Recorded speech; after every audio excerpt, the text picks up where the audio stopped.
벌써 한 16년 정도의 시간이 흘렀는데요. 제가 울산에 처음 왔을 때에 모든 게 다 낯설었습니다. 그해 어느 날 저희 아들이 많이 아파서 울산 북구 쪽에서 잘한다고 하는 아동병원을 이제 검색을 해서 차를 몰고 아내랑 함께 갔습니다. 그날 비가 얼마나 억수같이 내렸는지, 또 그날따라 마귀들 얼마나 많은지, 와, 제가 울산에 와서 정말 깜짝 놀랐습니다. 이런 마귀들이 이렇게 많아. 예. 또 시간은 점점 이제 밤으로 향하고 있었고, 더욱 제 차의 내비게이션이 좀 오래된 것이었는데 자꾸 산 쪽으로 자꾸 안내를 하는 겁니다. 속으로 이 길이 맞나? 이 길이 맞나? 그렇게 의구심을 가지고 가는데 아내가 이렇게 말하는 겁니다. 여보, 아무래도 이 길이 아닌 것 같아요. 당시 믿을 만한 거는 내비게이션밖에 없었습니다. 그래서 괜한 자존심을 내세워서 아내에게 그래도 끝까지 한번 가봅시다, 제가 그렇게 말했습니다. 여러분, 차를 몰고 계속 산으로 올라갔습니다. 근데 어느 지점에 다다르니까 더 이상 차로 갈 수 없는 그런 상황까지 가게 됐습니다. 병원이 있었을까요? 없었습니다. 그제서야 이게 뭐지? 아니, 내비게이션이 왜 이쪽으로 안내하지? 라고 하면서 차를 돌렸던 기억이 생생합니다. 그때 이런 생각이 했습니다. 조금만 더 아내 말을 일찍 들을 걸. 오늘 이 밤에 남편분들 많이 오셨는데 하나님 말씀 다음으로 아내 말씀은 잘 들으면 복이 올 줄로 믿습니다. 아내분들만 아멘 하시는 것 같은데. 이런 어떤 목적지를 향해 가다가 방향을 잃게 되면 우리는 심히 당황하게 됩니다. 평소에 내비게이션만 따라가면 목적지에 가는데 전혀 부담이 없이 편안하게 갔었는데, 그런데 갑자기 내비게이션이 먹통이 되거나 또 새로운 길이 나서 이 내비게이션이 갈피를 잡지 못하고 있으면 그 자리에 우리는 머무를 수밖에 없습니다. 여러분, 인생도 그렇습니다. 인생길을 가다가 갑자기 암 진단을 받거나 자녀가 심하게 방황을 하거나 잘 나가던 사업이 갑자기 어려워지거나 그렇게 믿었던 사람에게 배신을 당할 때 우리는 이런 질문을 하게 됩니다. 이제 나는 어디로 가야 되지? 여러분, 이때가 바로 인생의 내비게이션이 멈춘 것 같은 그런 순간이라 할 수 있겠지요. 아마 우리 중에 이런 상황 가운데 놓여 있는 분들이 계시리라고 생각합니다. 미국의 유명한 방송 설교가인 워렌 위어스비 목사님께서는 헌신하라라는 책에서 사람이 시련을 만날 때 보이는 반응을 세 가지로 설명을 합니다. 첫째는 시련을 그저 참고 견디는 것입니다. 둘째는 시련을 피해서 도망가는 겁니다. 도망. 셋째는 시련을 하나님의 뜻으로 받아들이고 믿음으로 대처하는 것입니다. 우리는 어떻게 해야 되는지 답을 다 알고 있습니다. 그렇죠? 자, 그러면서 목사님께서 이런 말씀을 덧붙이셨습니다. 시련을 그저 참고 견디면 시련이 우리의 주인이 되어 우리를 지배하고, 시련을 피해서 도망하면 하나님께서 그 시련을 통해 이루시려는 목적을 놓치게 된다.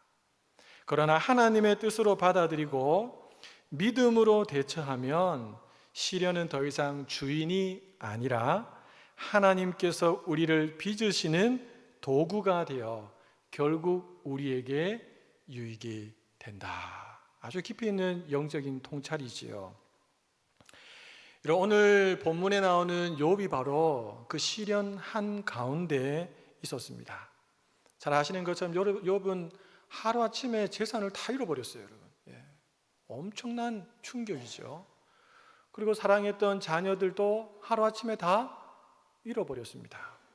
건강은 어땠습니까? 머리부터 발바닥까지 종기가 나서 기와장으로 박박 긁을 정도로 너무 흉측하게 바뀌어버렸죠. 친구들에게는 죄인이라고 하는 오해까지도 받았습니다. 그래서 빨리 회개해. 그러나 욥이 가장 견디기 어려웠던 것은 재산도 건강도 친구들의 오해도 아니었습니다. 가장 힘든 것은 뭐냐 하면 하나님의 침묵이었습니다. 침묵. 본문은 바로 그 침묵 앞에서 터져 나오고 있는 욥의 절규를 기록하고 있습니다. 자, 그런데 놀라운 사실은 여러분, 욥은 절규를 하면서도 하나님을 향한 믿음을 놓치지 않았다는 것입니다. 대단한 믿음의 사람이죠. 이 정도쯤 되니까 하나님이 마귀한테, 사단한테 욥을 그렇게 자랑한 것이죠. 오늘 말씀을 통해 어디로 가야 할지 모를 때 우리 성도가 붙들어야 할 믿음은 무엇인가, 이것을 욥의 고백을 통해서 우리 짤막짤막하게 하나씩 좀 살펴보도록 하겠습니다. 자, 우리 첫째 같이 한번 읽어볼까요? 그래도 하나님께 나가는 믿음입니다. 우리 8절과 9절 말씀을 같이 한번 읽어보겠습니다. 그런데 내가 앞으로 가도 그가 아니 계시고 뒤로 가도 보이지 아니하며 그가 왼쪽에서 일하시나 내가 만날 수 없고 그가 오른쪽으로 돌이키시나 배울 수 없구나. 이 말씀은 쉽게 말하면 욥이 앞뒤 좌우 어디에서도 하나님을 만나볼 수가 없다라고 하는 절규지요. 이것은 나는 하나님을 찾기 위해서 할 수 있는 모든 것을 다 해보았지만 하나님을 만날 수 없었습니다. 하나님의 음성을 들을 수 없었습니다 라고 하는 고백입니다. 여러분, 여기에 사용된 가다라고 하는 동사가 계속 반복돼서 나오는데, 이 가다라는 동사는 단순히 우리 걸어가다 이런 의미가 아닙니다. 찾아가다, 애써서 나아가다, 간절하게 구하다라고 하는 의미입니다.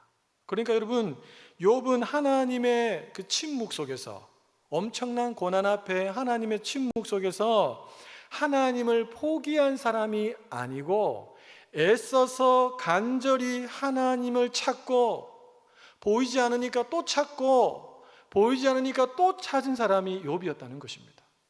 앞으로도 가고 뒤로도 가고 좌로 가고 우로 가고 계속해서 하나님을 찾았다는 것이죠.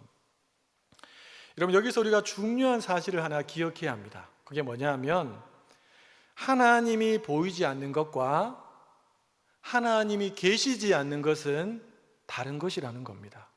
다시요. 하나님이 보이지 않는 것과 하나님이 계시지 않는 것은 다른 것이라는 겁니다. 여러분 중에도 이런 경험을 해보신 분들이 계실 겁니다. 기도를 해도 응답이 없고, 말씀을 읽어도 아무런 감동이 없고, 예배를 드려도 무감각해지는 그런 경우 말이죠.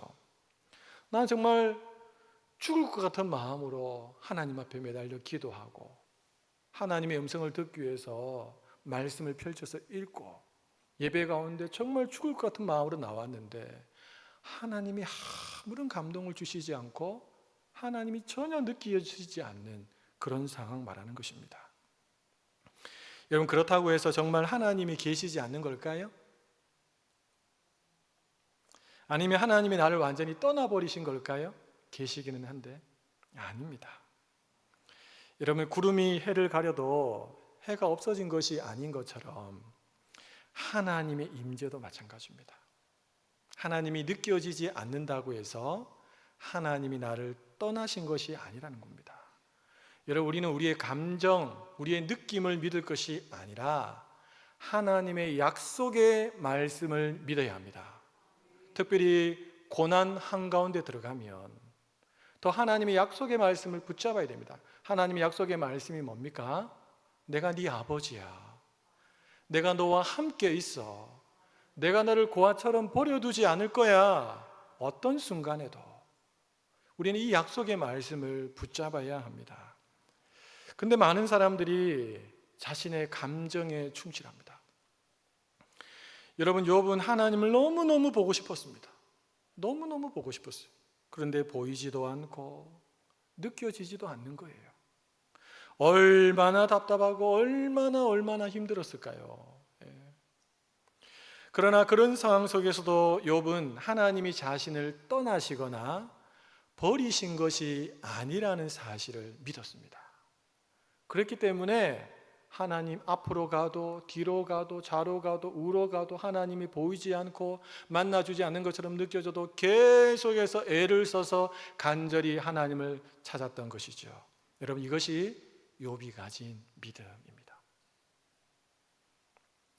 여러분, 믿음은 하나님이 잘 보일 때만 하나님께 나아가는 것이 아닙니다. 하나님이 보이지 않아도, 주변 사람들이 하나님이 없다고 말해도 나는 약속의 말씀을 붙잡고 하나님께 나아가는 것, 이게 믿음입니다. 많은 사람들이 고난이 오면 하나님에게서 멀어집니다. 어떤 사람은 기도를 멈춰버립니다. 예배를 멈춥니다. 말씀을 덮어버립니다.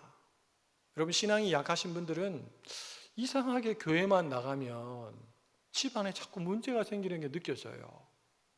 그래서 교회 나가는 것을 멈춰버립니다. 그러나 욥은 정반대였습니다. 보이지 않아도, 느껴지지 않아도 하나님이 나와 함께 하신 사실을 그는 믿었습니다. 그래서 하나님을 찾았던 겁니다. 여러분, 부부 사이에도 친할 때는 너무너무 좋지만 마음이 상하고 힘들면 때로는 침묵할 때가 있지 않습니까? 아니면 관계는 괜찮은데 갑자기 그분의 마음이 너무 힘들거나 그러면 배우자가 말을 걸어도 침묵할 때가 있지요. 하나님도 마찬가지입니다. 하나님의 의도성을 가지고 침묵하실 때가 있습니다. 사랑하는 여러분, 지금 혹시 하나님이 보이지 않거나 하나님이 느껴지지 않는 분이 계십니까?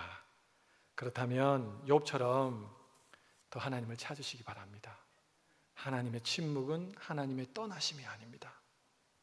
그 침묵은 우리의 믿음을 더 아름답게 빚어가시기 위한 하나님의 시간입니다. 그러므로 어디로 가야 할지 모를수록 포기하거나 낙심하거나 원망하지 말고 계속 하나님을 찾으시기 바랍니다. 나를 간절히 찾는 자가 나를 만날 것이니라. 그분이 빛을 비추어 주시고 어디로 가야 할지 모르는 우리에게 그 빛을 통해 나아가야 할 길도 함께 보여주실 줄로 믿습니다. 어디로 가야 할지 모를 때 우리 성도가 붙들어야 할 두 번째 믿음은 뭘까요? 두 번째 같이 한번 읽어볼까요? 하나님은 내가 가는 길을 알고 계시다는 믿음입니다. 여러분, 10절에 가면서 분위기가 확 바뀌어버립니다. 우리 10절 말씀을 같이 한번 읽어볼까요? 그러나 내가 가는 길을 그가 아시나니 그가 나를 단련하신 후에는 내가 순금같이 되어 나오리라. 앞에서는 하나님이 안 보입니다. 하나님이 느껴지지 않습니다. 만날 수도 없습니다. 찾을 수도 없습니다 라고 말했던 욥이 갑자기 10절에 가서 뭐라고 한다고요? 그러나 하나님은 내가 가는 길을 아십니다 라고 고백한 겁니다. 와, 여기서 안다라고 하는 단어가 히브리어로 야다라는 단어거든요. 이것은 단순히 그냥 내가 정보를 들어서 안다 이런 말이 아닙니다, 여러분. 이 단어는 인격적으로 안다, 깊이 관심을 가지고 안다, 돌보고 책임진다라고 하는 의미입니다. 그래서 이 단어는 부부 사이에 쓰이는 단어입니다. 내 배우자를 내가 아는 거. 근데 하나님이 나의 길을 안다라고 했을 때 바로 이 야다라고 하는 단어를 썼다는 것입니다. 욥이 내가 가는 길을 하나님이 안다라고 한 것은 하나님은 지금 나의 형편을 아시고 나의 눈물을 아시고 나의 아픔을 아시고 나의 고통을 아시고 나의 죽을 것 같은 마음을 하나님은 다 아신다. 그리고 그분은 내 삶을 책임지시고 내 삶을 붙드시고 내 삶을 이끌어 가시는 분이시다 라고 하는 의미입니다. 엄청난 믿음이죠. 엄청난 믿음이죠. 나는 하나님께서 지금도 내 삶을 놓치지 않고 계시다는 사실을 믿는다. 사랑하는 여러분, 이것이 믿음입니다. 우리는 흔히 믿음을 말할 때 내가 하나님에 대해서 아는 것만 생각합니다. 여러분, 틀린 것은 아닙니다. 하나님이 어떤 분인지 알고 믿는 거 중요하죠. 그렇죠? 그러나 또 한 면이 있습니다. 그게 뭐냐 하면 하나님이 나에 대해서 아는 거예요. 옆에 계신 분들에게 한번 이야기해 주시기 바랍니다. 하나님이 당신에 대해서 너무 잘 알고 계십니다. 여러분, 하나님이요, 내가 말하지 않아도 내 마음의 생각을 다 아십니다. 내가 지금 어디를 향해 가고 있는지, 내가 가는 길에서 어디에 잠깐 앉아서 쉬고 있는지 하나님은 다 알고 계세요. 하루 동안 내가 지나오면서 사람을 만나면서 해왔던 그 말들, 수없이 많은 말들, 나는 잊어버린 게 많은데 하나님은 하나도 잊지 않으시고 내 혀의 말을 다 알고 계세요. 심지어 하나님은 우리의 머리카락의 수만큼 다 세실 정도로 우리에 대해서 너무나 잘 아십니다. 저처럼 머리숱이 많으면 굉장히 힘들 텐데, 그렇죠?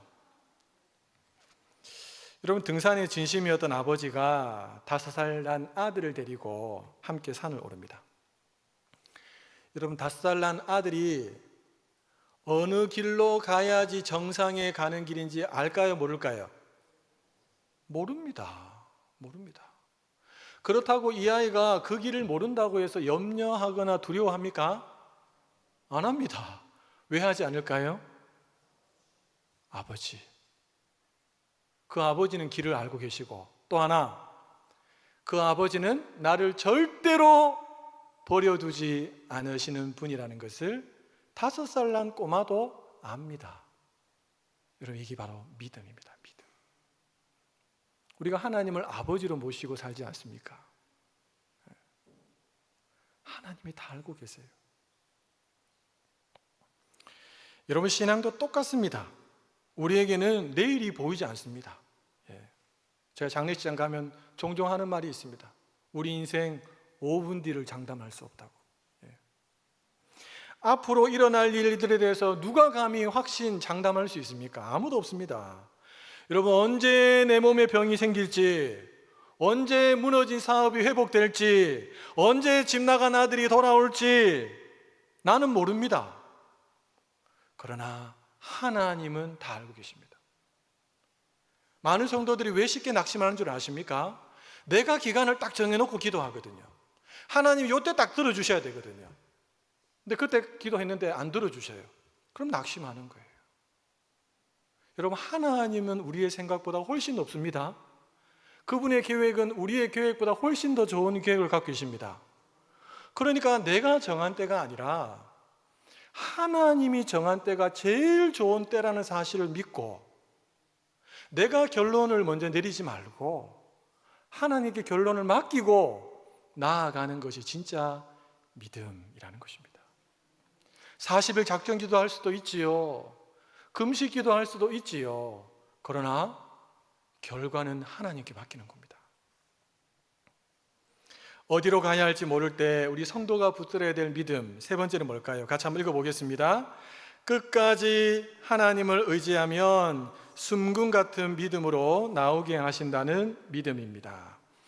여러분, 10절에 나오는 욥의 고백은 찬양으로 많이 불러보셨을 겁니다. 오늘도 부를 텐데, 나의 길 오직 그가 아시나니 나를 단련하신 후에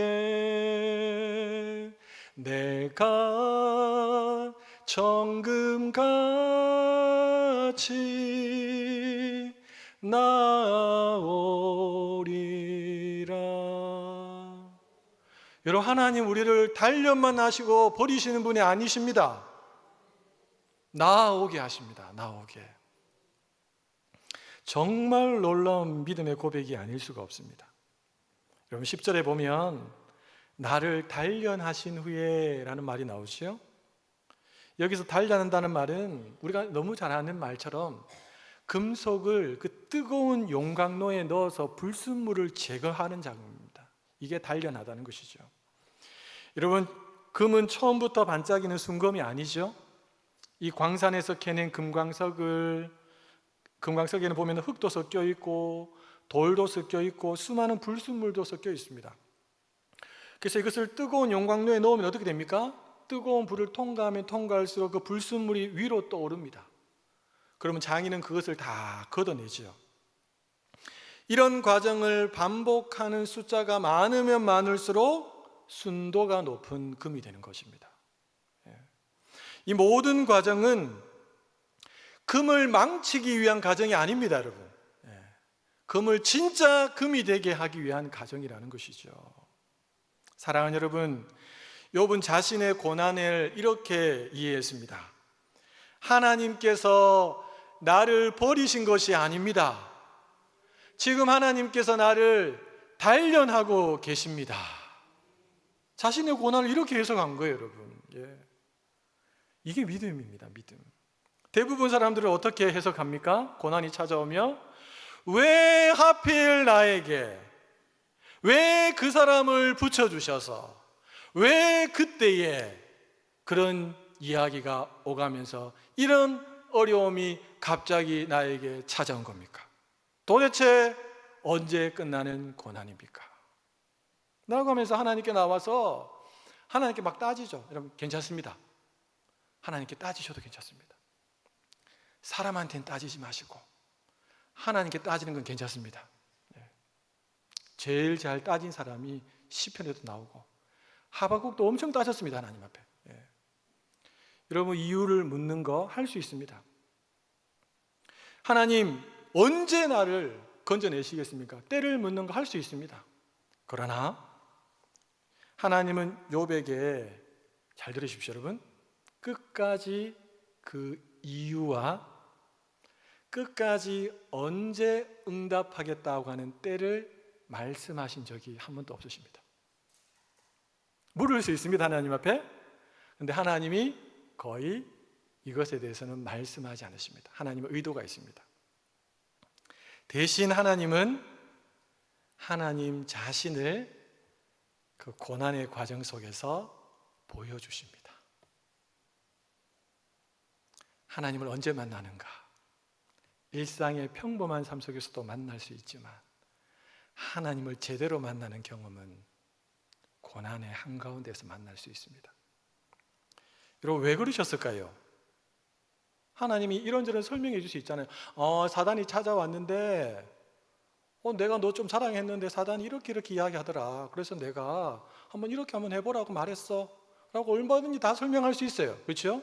천상에서 일어났던 이야기 얼마든지 욥에게 설명할 수 있는데 하나님은 설명하지 않습니다. 설명보다 하나님을 보여주는 것, 이것이 욥의 믿음을 세울 수 있는 최고의 방법이라는 것을 하나님은 잘 알고 계셨어요. 그래서 하나님 자신을 고난을 통해서 보여주셨어요. 여러분, 욥이 고난을 만나기 전에 하나님의 음성을 직접 들은 적이 있을까요? 성경에는 안 나옵니다. 그러나 고난을 만난 이후에 하나님의 그 음성을 직접 들었을까요? 들었습니다. 하나님이 욥에게 더 많은 질문을 막 쏟아내시면서 말씀하십니다. 하나님 자신을 드러내십니다. 여러분, 그래서 욥의 최고의 고백이 무엇입니까? 우리 욥기 42장 5절 말씀 같이 한번 읽어볼까요? 내가 주께 대하여 귀로 듣기만 하였사오나 이제는 뭘로 주님을 배웁는다고요? 눈으로. 하나님은 욥에게 왜에 대해서 알려주지 않으셨어요. 그 대신에 내가 누구인지를 보여주셨어요. 여러분, 이것은 고난 속에서 하나님의 그 신실한, 하나님의 사랑, 하나님의 놀라운 계획을 믿는 사람들만 경험할 수 있는 것입니다. 사랑하는 여러분, 대부분의 사람들은 고난을 만나면 하나님께 이유를 묻고 상황이 바뀌게 해달라고, 문제를 해결하게 해달라고 요구합니다. 하지만 하나님은 그 이유를 설명하시거나 상황을 바꾸시거나 문제를 해결해 주시기보다 그 과정을 통해 우리의 마음을, 우리의 믿음을 순금처럼 빚으십니다. 그리고 그 믿음을 가지고 하나님을 바라볼 수 있게 해주십니다. 여러분, 하나님은 요셉에게 너 왜 형들에게 팔렸는지, 네가 왜 굳이 감옥에 들어가야 됐는지에 대해서 한 번도 설명해 준 적이 없습니다. 하나님은 모세에게 네가 왜 광야 40년 동안 그렇게 무명의 사람으로 지내야 되는지에 대해서 한 번도 설명해 준 적이 없으십니다. 하나님은 다윗에게 네가 왜 잘못도 안 했는데 사울 왕에게 쫓겨서 매일매일 죽음의 위협 가운데 살아가는지에 대해서 한 번도 설명해 주신 적이 없으십니다. 실패한 베드로에게 네가 왜 실패했는지, 왜 이런 고난을 주셨는지에 대해서 하나님은 설명하지 않으십니다. 심지어 십자가에 달려서 처절하게 부르짖으시는 예수님의 부르짖음 앞에서도 하나님은 침묵으로 일관하셨고 심지어 암흑으로 덮어버렸습니다. 사랑하는 여러분, 내게 성큼 다가온 고난 어떻게 봐야 할까요? 아니, 어떻게 보시겠습니까? 재수가 없어서 찾아온 것으로 보시겠습니까? 아니면 하나님이 나를 단련하려고 하시나? 하나님이 나에게 조금 더 자세하게 보여주시려고 하시나? 라고 받아들여야 될까요? 사랑하는 여러분, 욥은 처음부터 하나님을 찾아 헤맸습니다. 그러나 앞뒤 좌우 어디를 가도 하나님을 만날 수가 없었어요. 그런 절망 한가운데서 욥은 믿음으로 고백했죠. 내가 가는 길을 그가 아시나니. 여러분, 믿음은 하나님의 길을 다 아는 것이 아닙니다. 하나님께서 내 길을 알고 계심을 신뢰하는 것입니다. 여러분, 하나님 우리에게 10년 후, 20년 후 이렇게 막 모든 과정들을 세세하게 보여주시지 않습니다. 하나님은 오늘 하루를 말씀의 등불에 비추어서 어디를 향해서 내가 발을 내디뎌야 되는지만 알려주십니다. 물론 한 번씩 하나님께서 특별한 경우에 우리에 대해서 말씀하실 때도 있습니다. 그러나 대부분의 경우 하나님은 그 방법보다는 오늘 하루 말씀의 빛 아래에서 걸어가는 우리 자신을 들여다보십니다. 어디로 가야 할지 몰라 답답한 분이 계십니까? 기도해도 막막한 분이 계십니까? 왜 하나님은 아무런 말씀도 없으신가? 여러분, 하나님의 오늘 이 밤에 음성을 들으시기를 바랍니다. 나는 네가 가는 길을 알고 있다. 내가 지금 너를 단련하고 있다.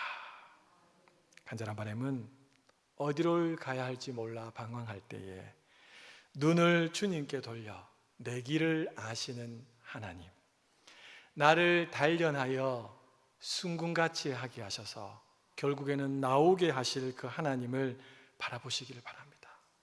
그래서 여러분, 믿음의 경주는요, 반드시 필요한 것이 있는데 인내입니다. 소망을 가진 인내입니다. 무작정 참는 게 아니고 소망, 내가 이렇게 인내하면 하나님이 어마어마하게 역사하실 거야 라는 기대와 소망을 가진 인내가 믿음의 경주입니다. 그렇게 끝까지 걸어가는 사람에게는 하나님께서는 귀로만 듣던 하나님, 눈으로 보는 하나님으로 친히 만나 주실 줄로 믿습니다. 우리 성도님들이 오늘 이 말씀을 마음에 깊이 새기시고, 아직 고난의 한가운데 계시지 않는 분들, 언젠가 고난이 찾아올 때 이 말씀이 떠올라서 하나님을 붙들고 끝까지 인내할 수 있기를 바라고, 지금 고난 가운데 지나가고 있는 분들이 있다면 지금 하나님께서 나에게 하시는 음성으로 받고 또 하나님을 신뢰하시고 붙드시고 믿음으로 뚜벅뚜벅 한 걸음씩 옮겨 나갈 수 있기를 예수님의 이름으로 축복합니다.